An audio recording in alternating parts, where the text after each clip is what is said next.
Buenos días, bienvenidos a la Universidad Juárez del Estado de Durango. Gracias por acompañarnos esta mañana.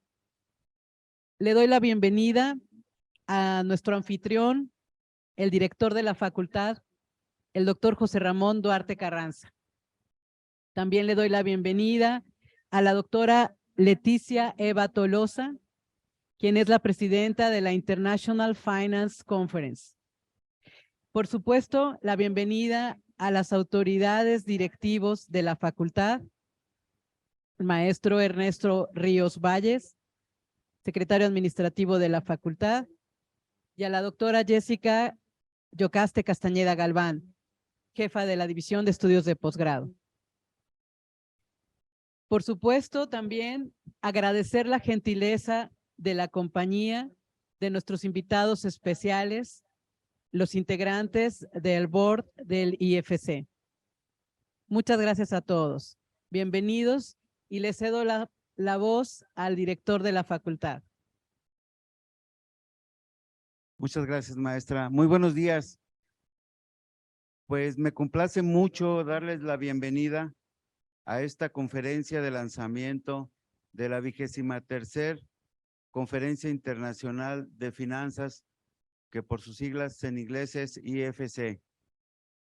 Saludo a todos los en la distancia, a todos los que nos acompañan y decirles que estamos muy contentos. Estamos muy contentos porque en 22 años de esta conferencia había sido recibida únicamente en 3 ocasiones en México. Había sido recibida 2 veces por el Tecnológico de Monterrey en 2007 y 2009 y otra de ellas en nuestra máxima casa de estudios, que es la Universidad Nacional Autónoma de México en el 2014. Para nosotros, el abrir las puertas es una oportunidad para que conozcan otro México, el México colonial, el de los paisajes de la sierra y cielos espectaculares. Abrimos nuestra casa para crear y fortalecer lazos entre investigadores e instituciones, para formar redes, proyectos y generar un impacto positivo en nuestras comunidades. Agradezco a Mujeres en Finanzas por aceptar la invitación y ser la parte central de nuestro evento de lanzamiento. Saludo en la distancia a Alejandra Marcos, reconocida economista, columnista de opinión y embajadora de Mujeres en Finanzas. Además, el evento no podía ocurrir en mejor época, pues estamos celebrando 65 años de nuestra querida Facultad de Economía, Contaduría y Administración. Y este júbilo es por nuestra historia, por nuestro presente y por la esperanza de un futuro aún mejor. Bien, continuando con el programa, vamos a enlazarnos hasta Argentina para escuchar las palabras de bienvenida de la doctora Leticia Eva Tolosa. Muy buenos días a las autoridades presentes, doctor Jorge Ramón Duarte Carranza, doctora Rosa Marta Ortega, más autoridades presentes, a los integrantes del board, doctor Jorge Pérez, profesora Caroline Ort, investigadores, asistentes en general. Bienvenidos a este evento que se realiza con motivo de hacer el lanzamiento de la International Finance Conference, cuyo eslogan este año es Conectando Finanzas y Personas, el poder de humanizar los datos. Es un honor para mí, como presidente de este board, dar este discurso inaugural. La inversión y el financiamiento son una parte esencial de nuestras vidas, desde la gestión de nuestras finanzas personales hasta decisiones que tomamos en el mundo personal y gubernamental. Es importante contextualizar y entender que estos temas están relacionados y afectados con el proceso de interconexión y creciente interdependencia de las economías y los mercados a nivel mundial. La globalización se refiere al proceso por el cual los países, empresas e individuos están cada vez más conectados a nivel mundial a través del comercio, la inversión y la tecnología. Es importante destacar que la globalización ha tenido un gran impacto en la economía mundial. A medida que los mercados se vuelven más interconectados, los flujos de comercio y de inversión se han expandido significativamente, lo que ha llevado a un aumento en la competencia y en la especialización de los países. La globalización, la internacionalización, la mundialización son procesos que han tenido gran impacto en la economía mundial. Han permitido que las empresas produzcan bienes y servicios con un menor costo, aumentando la eficiencia y la productividad, y han llevado a una mayor integración económica y una cooperación internacional. Sin embargo, también es importante reconocer que estos procesos pueden tener efectos negativos, como la desigualdad económica en la competencia. Y es importante desafíos de manera efectiva, ya que son procesos que continuarán teniendo un gran... Estos días hemos asistido a grandes noticias del mundo financiero, referido a la inflación, suba de la tasa de interés, el efecto de estas variables en problemas de liquidez en bancos americanos y en bancos europeos, lo que siempre termina siendo un recordatorio de que en finanzas es un mundo muy volátil y siempre en evolución. Es importante tener en cuenta que la caída de un banco no siempre significa el fin de todo el sistema financiero. Trate en solucionar para abordar estas preocupaciones y mejorar la gestión de riesgos en el sector financiero, ya que no existe una actividad económica sin un sistema financiero. Pero detrás de este flujo de bienes y de dinero hay personas que trabajan y van mejorando su calidad de vida o la empeoran si los datos obviamente son malos o negativos. Los gobiernos y las organizaciones internacionales deben trabajar juntos para implementar políticas y estrategias que mitiguen el impacto negativo de estas crisis y aseguren una recuperación económica sólida y sostenible. Aunque es una situación lamentable, da una oportunidad para reflexionar sobre si se puede mejorar la gestión financiera y reducir el riesgo de futuras crisis.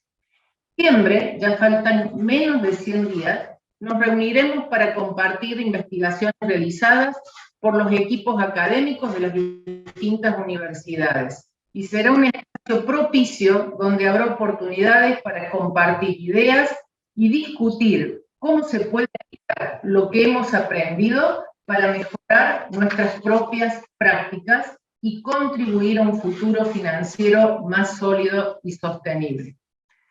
En la conferencia seguramente tendremos la oportunidad de escuchar a expertos en cada uno de los temas que van a ser tratados y aprender de sus experiencias y conocimientos.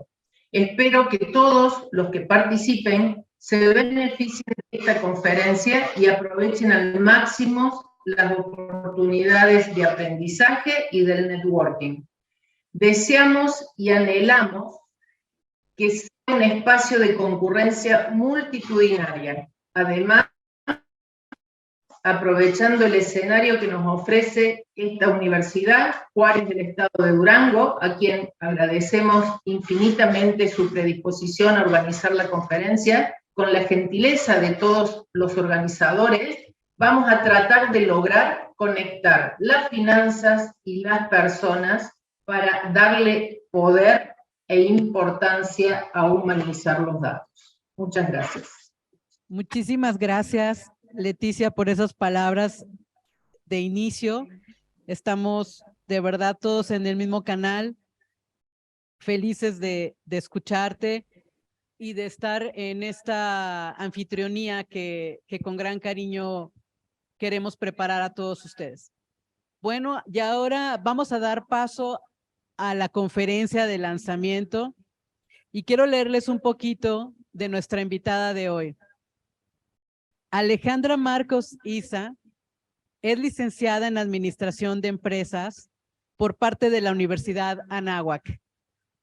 Complementó su preparación en la Universidad de Harvard con cursos especializados en mercados financieros y actualmente se desempeña como directora de análisis y estrategia de Intercam Grupo Financiero, donde bajo su encomienda del análisis económico y bursátil realiza diferentes actividades de análisis de datos y ciencia de datos para la institución. Participa en diversos foros de opinión a través de medios de comunicación. Tiene una columna de opinión para El Financiero. Participa activamente para Bloomberg TV, para Fórmula Financiera, en Transición y Al Cierre. Ha impartido conferencias en diversos foros sobre las perspectivas económicas del mundo y de México. Forma parte del Top 10 Ranked Analyst de Reuters. Ha sido catedrática en la Universidad Anáhuac, es embajadora de Mujeres en Finanzas, asociación civil sin fines de lucro, cuya finalidad es cerrar la brecha de género en el medio financiero. Muchas gracias, Alejandra, por aceptar la invitación. Gracias por abrir la conferencia y estamos cediéndote el micrófono. Muchas gracias, de verdad, muy honrada que me hayan invitado a impartir esta conferencia, muy contenta y ojalá que, como decía Leticia, esto sea el preludio de las discusiones que se van a tocar y de la narrativa que vamos a tener próximamente en septiembre. Pero para tratarlo de llevar un poquito de la mano de qué es lo que se espera en particular de las perspectivas económicas alrededor del mundo, en Estados Unidos y puntualmente en México, déjenme compartirles una presentación. Perfecto. Yo creo que ahí ya todos están viendo mi presentación y déjenme un poco llevarlos de la mano. ¿Dónde estamos hoy parados en el 2023? Y si se acuerdan, el 2020 fue un año de pandemia, el 2021 fue un año de recuperación, unos rebotes espectaculares en términos de actividad económica prácticamente en todo el mundo, y el 2022 se esperaba que fuera de extensión de la recuperación. Sin embargo, no fue así. Si bien el 2022 continuó el crecimiento económico, la realidad es que surgió prácticamente durante todo el año esta seria interrogación con respecto a la inflación. Leticia lo señalaba muy bien, tenemos en la mente de los mercados y de los inversionistas un entorno bien complejo en donde estamos abordando una narrativa de crecimiento desmedido en la inflación, por un lado, por el otro lado, políticas monetarias restrictivas en todo el mundo y por otro lado, crecimientos económicos mucho más moderados. Pero este 2023 ya no se trata hasta qué nivel va a llegar el crecimiento económico alrededor del mundo. Esa no es la interrogante. La interrogante hoy pasa de la inflación a cuestionamientos sobre la actividad económica.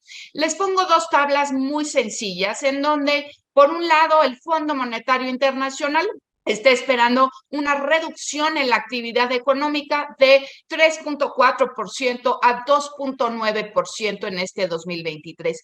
Y muy probablemente me digan, oye Alejandra, pero ese 2.9% no es muy diferente. Bueno, pues es inferior al promedio de los últimos 10 años en donde la economía alrededor del mundo ha crecido 3.3%. Por otro lado, los dos motores o dos de los tres motores más importantes alrededor del mundo, que es Estados Unidos y la eurozona, van a sufrir una desaceleración muy puntual en la economía y más recientemente en Estados Unidos parece que estamos tocando las campanas de recesión. En el caso de las economías emergentes, en el caso puntualmente de Latinoamérica, se observa un crecimiento muy moderado, en donde el año pasado se espera, de acuerdo al Fondo Monetario Internacional, un crecimiento de 3.9% y este 2023 no va a ser ni siquiera de la mitad, con un crecimiento aproximado de 1.8%.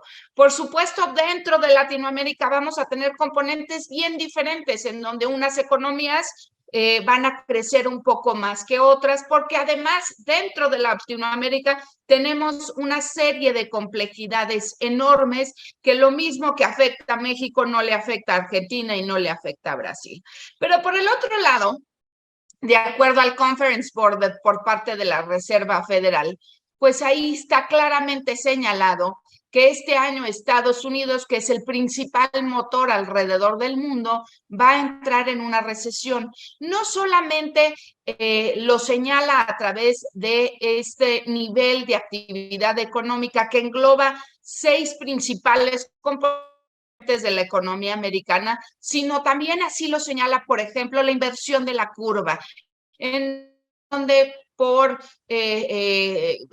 cuestiones anecdóticas, cada vez que la curva se invierte, es decir, el corto plazo paga más que el largo plazo, pues señala que en los próximos 6 a 12 meses la economía americana va a entrar en una recesión. Pero la realidad es que hoy los datos de coyuntura no muestran tampoco una desaceleración muy puntual. Lo que sabemos es que prácticamente todas las economías alrededor del mundo, probablemente excepto China, tengan un crecimiento económico mucho más moderado durante el 2023 que durante el 2022. Y no solo eso, los cuestionamientos son si vamos a entrar en una recesión global o no, si Estados Unidos va a entrar en una recesión o no, si la eurozona va a entrar en una recesión o no. Y de acuerdo con este índice que mide la actividad económica tanto de servicios como de manufacturas de JP Morgan,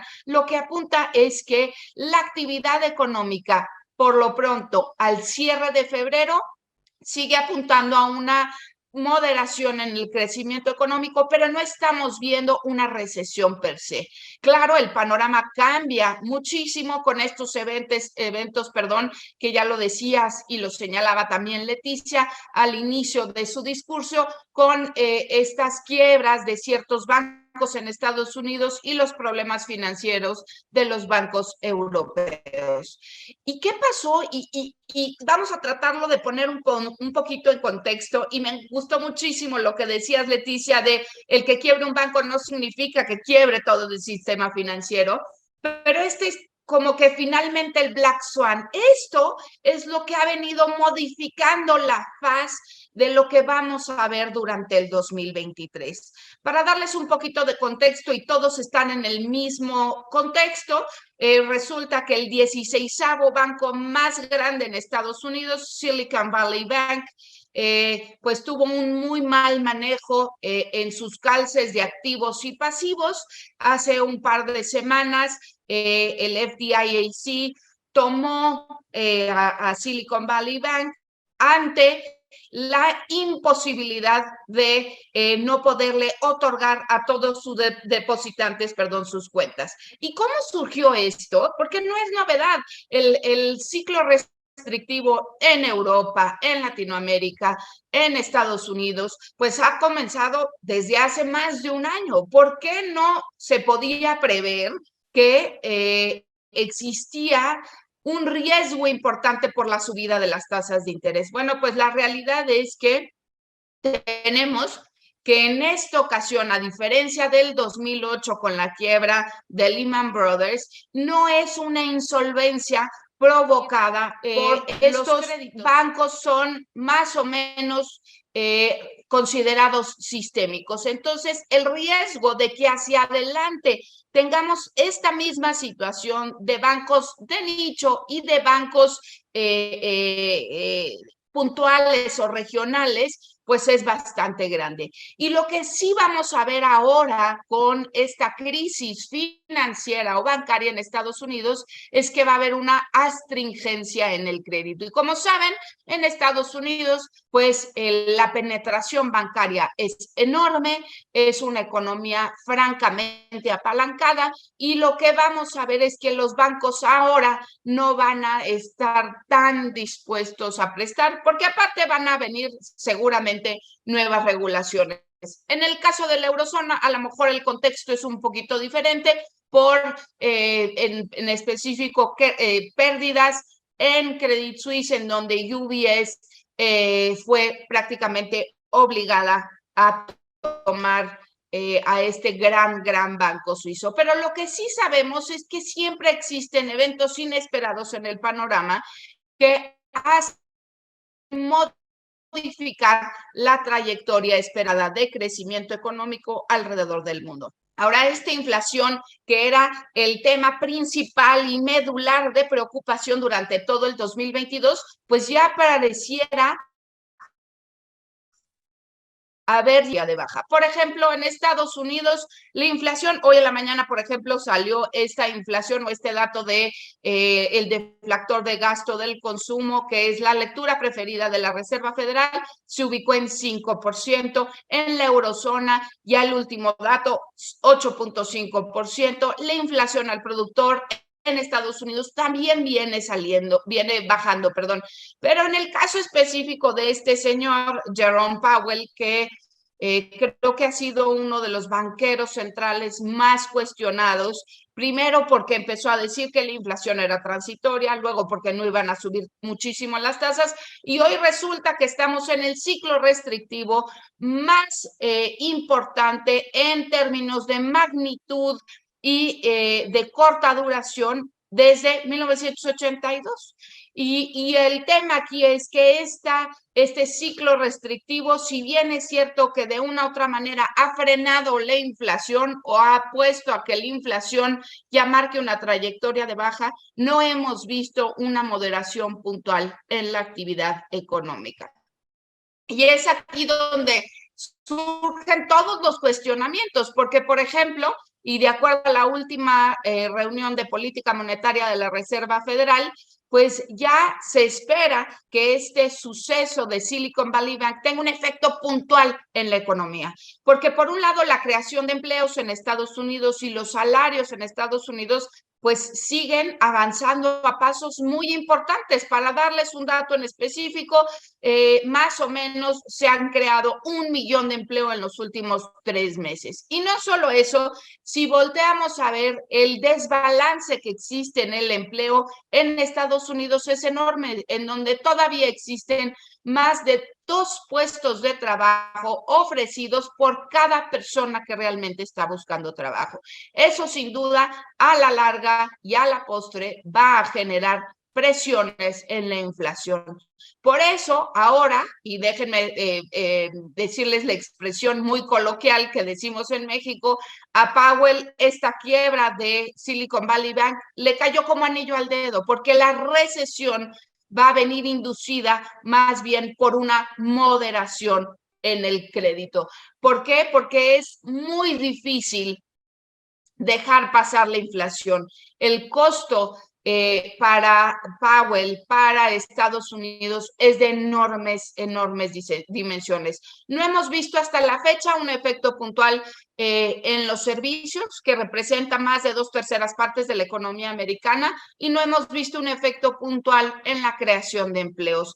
Y por eso ahora lo que se espera es que este apretón crediticio que vamos a ver en Estados Unidos finalmente modere la demanda agregada.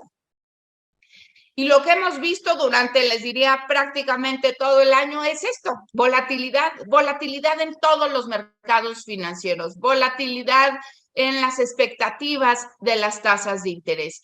Esta es la expectativa de tasa terminal de acuerdo a las tasas implícitas en Estados Unidos, y si se fijan ahí tenemos un mundo de líneas de diferentes colores en donde las tasas han venido subiendo o bajando, las expectativas subiendo o bajando dependiendo de la intensidad de los datos, dependiendo en específico de inflación y empleo. Y ahora lo que se espera es que la tasa terminal en Estados Unidos alcance el 5.25%. Esto quiere decir que la Reserva Federal solamente va a subir una vez más y probablemente va a parar. Pero el tema es que los mercados están incorporando que tan pronto como en el verano, veremos si en septiembre se cristalizó esta expectativa o no, pero en el verano van a comenzar a bajar tasas. En mi opinión, ese escenario es de bajas probabilidades, porque si bien es cierto que viene una recesión en Estados Unidos o una moderación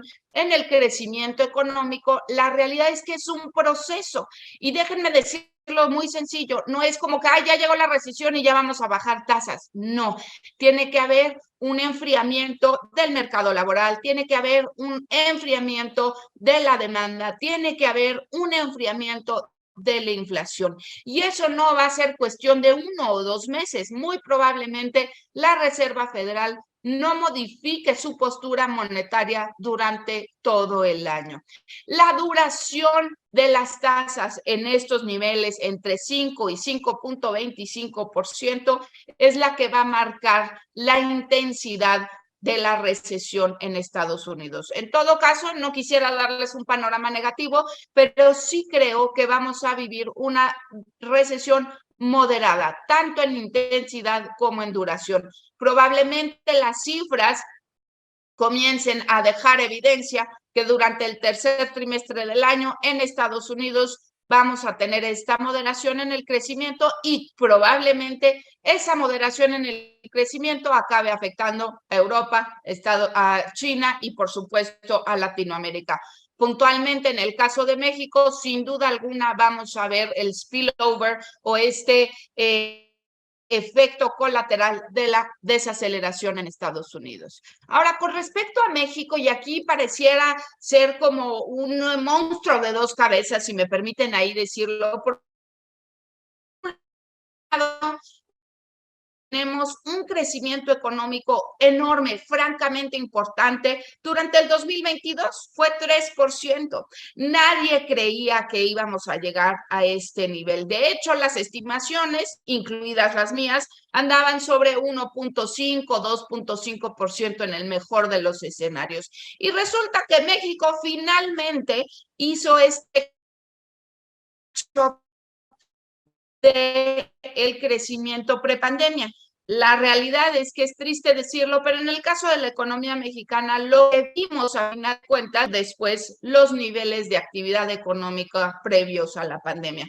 Pero por supuesto, estamos frente a una integración enorme entre Estados Unidos, en donde pues prácticamente lo que suceda con Estados Unidos le viene a ayudar o afectar a México. Para darles una idea, el 30% de la demanda agregada en México son las exportaciones y las exportaciones durante el año pasado alcanzaron máximos históricos. Pero además es cierto que la producción industrial y la integración de los ciclos productivos entre ambos países es enorme y lo que suceda allá con respecto a la demanda agregada, pues por supuesto nos va a afectar a nosotros. Acuérdense que durante el 2022 Estados Unidos todavía atravesó por un momento extraordinario de crecimiento económico. Pero así como estamos bien recibiendo este beneficio puntual de las exportaciones en términos de inflación, pues a México también le cobró una factura. Aunque México no tuvo ninguna política monetaria, fiscal contracíclica, es decir, el gobierno no puso en marcha este helicopter money que, por ejemplo, vimos en Estados Unidos, en la eurozona y en otras partes del mundo. En México lo único que se hizo para frenar los efectos puntuales de la pandemia fue llevar las tasas a su mínima expresión.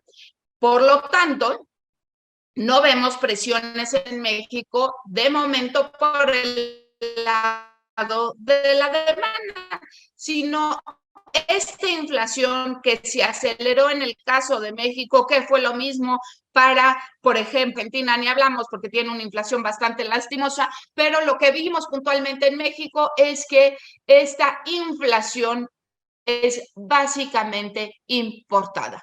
Déjenme darles un dato puntual. En el caso de la inflación mexicana, el 30% de la misma se origina por alimentos. Y en el caso de los alimentos, la mayoría de las mercancías alimenticias son importadas. Es así que nosotros explicamos este fenómeno inflacionario en México, claro, al principio por choques de oferta, pero posteriormente por esta importación de mercancías, tanto alimenticias como no alimenticias. Pero por el otro lado, y dado los últimos datos de inflación en México, pues déjenme decirles que ya sí tenemos una mala noticia, porque estamos viendo presiones por el lado de los servicios. Cuando vemos la inflación subyacente, que es la que marca la tendencia de inflación de mediano y largo plazo, pues resulta que la inflación subyacente está estancada más o menos sobre los niveles del 8%, cuando el objetivo de Banco de México es 3% más menos 1.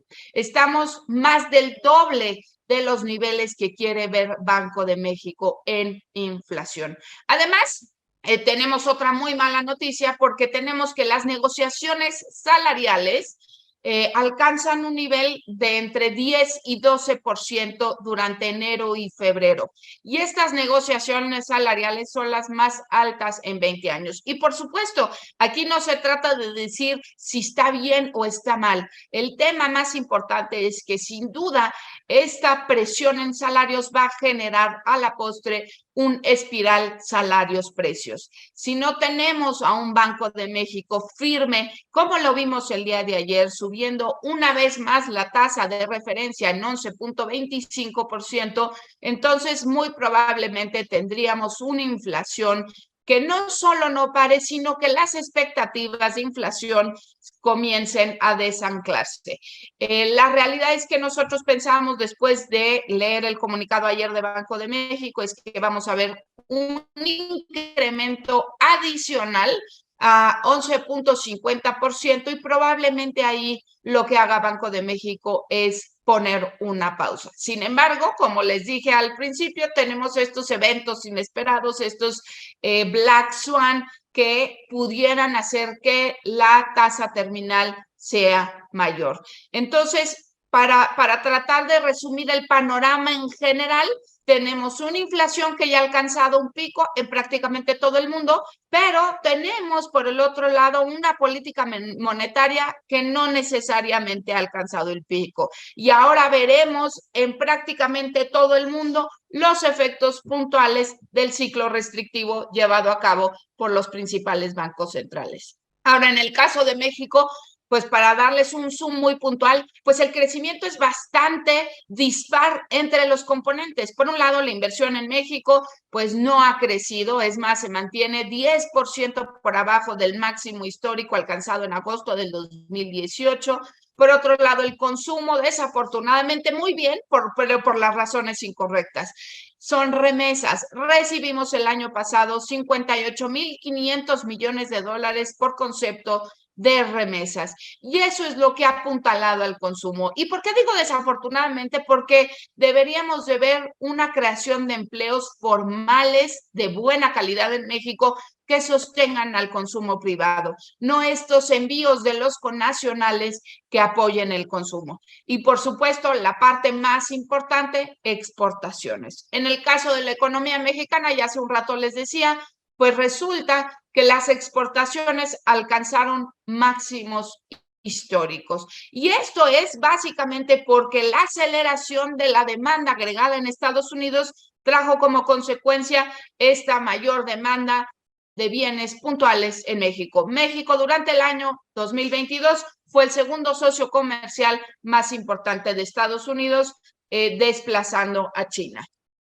Ahora, todo mundo llama mucho la atención y seguramente por ahí hay muchas interrogantes. Oye, Alejandra, ¿y el peso? Y hace unos minutos antes de conectarme a la conferencia estaba viendo, pues ya estamos a muy pocos centavos de nuevamente alcanzar los 18 pesos por dólar. Estamos en niveles de 18.03.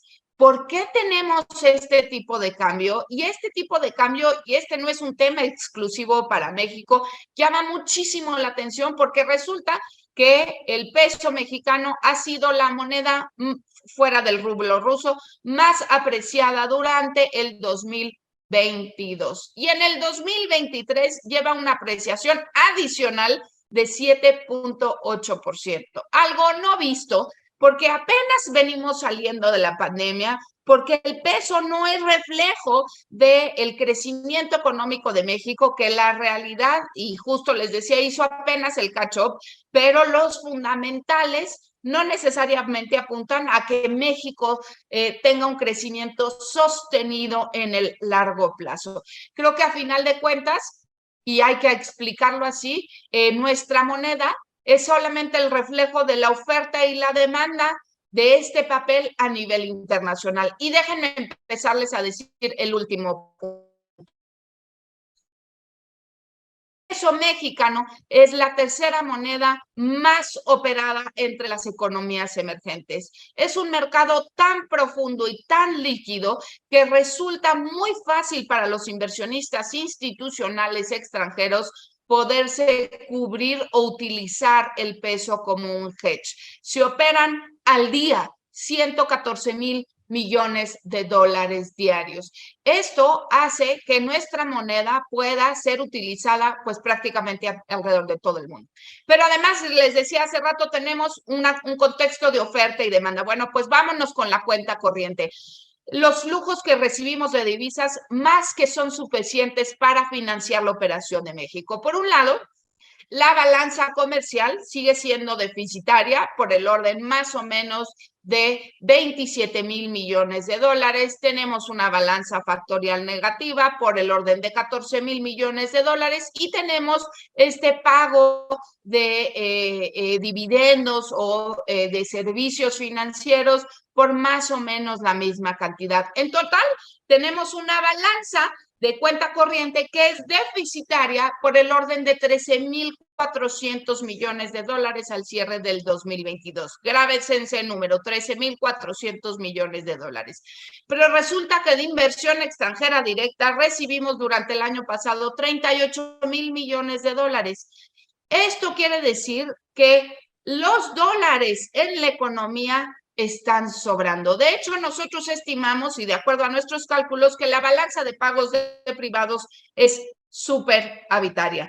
Esto quiere decir que la realidad es que la falta de inversión en México por a lo mejor una falta concreta de políticas públicas que incentiven la inversión está haciendo que tengamos una sobreoferta de dólares en la economía mexicana. Entonces, ese es uno de los puntos principales y por eso, a pesar de que en un inicio y con la crisis financiera en Estados Unidos vimos al tipo de cambio nuevamente regresar a los niveles de 19.20, pues ya tan solo 3 semanas después regresamos a tocar niveles de 18 pesos. La segunda, y es la más importante, el diferencial de tasas de interés. México tiene un diferencial de tasas de interés de más de 600 puntos base. El diferencial de tasas de interés con Estados Unidos está en máximos desde el 2008 y lo que ha hecho Banco de México, considerando la baja penetración de crédito en México, es que ha subido las tasas de interés sabiendo que el principal canal de transmisión de política monetaria se llama tipo de cambio. Tenemos un tipo de cambio sumamente fuerte y este diferencial es lo que ha originado que el peso se encuentre en estos niveles, en cotizaciones que yo les voy a decir que nadie las hubiera pensado, ni analistas privados, ni analistas públicos, absolutamente nadie. Y es que se antojaba difícil frente a una administración que no necesariamente facilita la inversión y tiene ciertas interrogantes con respecto a las políticas públicas, tuviéramos un tipo de cambio en estos niveles. Pero la realidad es que este peso más bien es reflejo de los flujos que recibimos del exterior.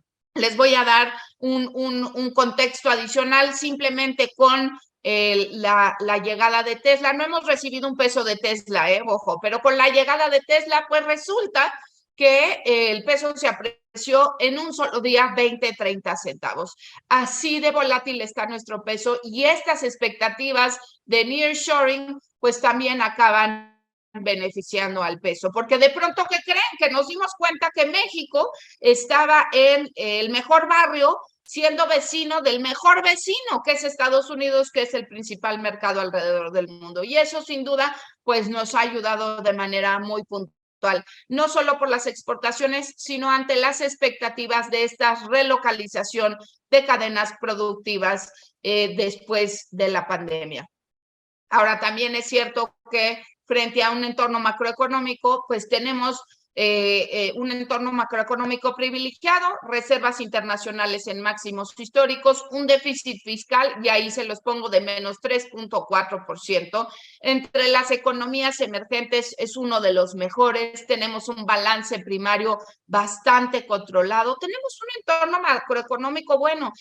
Y tratando de abordar un poquito cómo se ve México en Latinoamérica, pues México sigue teniendo una enorme disciplina fiscal, es vecino de Estados Unidos, tiene tratados de libre comercio firmados con Estados Unidos, pero además tiene una enorme aceptación política, es decir, el presidente, el ejecutivo actual de México, pues es uno de los que ha tenido la mayor aprobación.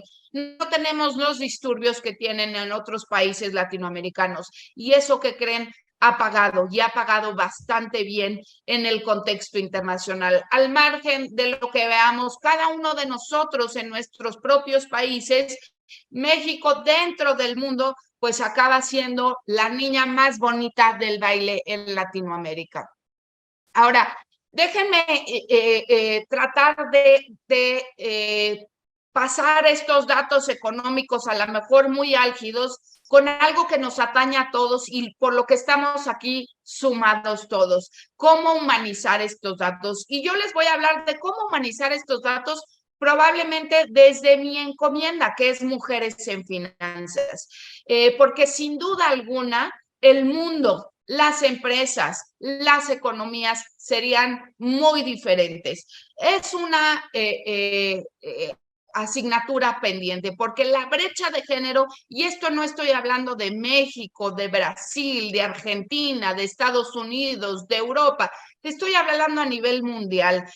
De acuerdo con el Fondo Monetario, perdón, de acuerdo con el Foro Económico Mundial, si avanzáramos en la brecha de género al ritmo que lo hemos hecho en los últimos años, nos tardaríamos, jóvenes, 132 años en alcanzar o encerrar esta brecha de género. ¿Y por qué es tan importante hablar de estos datos? ¿Y por qué acaba siendo tan importante esta asignatura?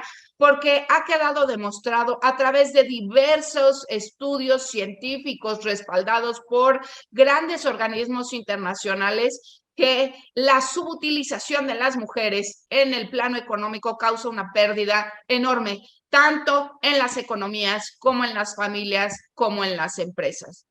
Déjenme compartirles un dato en específico para ponernos en contexto. A nivel global, solamente el 23% de los puestos ejecutivos están ocupados por mujeres. Y de acuerdo a la revista Fortune 500, solamente el 6.5% son CEOs ocupadas por mujeres. Es así que, y Moody's, justamente en el marco del Mes Internacional de la Mujer, hablaba que si los miembros países de la OCDE cerraran la brecha de género, la economía de estos países aumentaría 7% o cerca de 7 billones de dólares. Sin duda alguna, esto es algo que tenemos ya que abordar. Tenemos que sumar esfuerzos, tenemos que ver la manera de cómo hacemos que más mujeres participen en el medio formal, pero no nada más participen, sino también accedan a puestos de alta dirección. Y déjenme darles aquí el contexto en México en específico. De acuerdo al Instituto Mexicano para la Competitividad, si se incorporaran 8.5 millones de mujeres, representaría en México un 15% acumulado adicional en los próximos 7 años. Es sorprendente que los análisis señalan que es imperioso voltear a incorporar a más mujeres, sobre todo en puestos de alta dirección. Y aquí les pongo otro dato en particular. Esta consultora, que es reconocida a nivel internacional, señala que en tanto las empresas comiencen a incorporar equipos directivos diversos, tengan más mujeres en consejos, tengan mayores puestos ejecutivos liderados por mujeres, tendríamos una expansión del 55% en el margen de utilidad y un aumento en el ROE del 47%. Entonces, no nada más se trata de darle más espacio a las mujeres porque lo merecen, se trata de que la equidad de género es un juego donde si todos decidimos jugar, ganamos todos. Ganan los países, gana el mundo, ganan las economías, ganan las empresas, ganan las familias y ganan los individuos.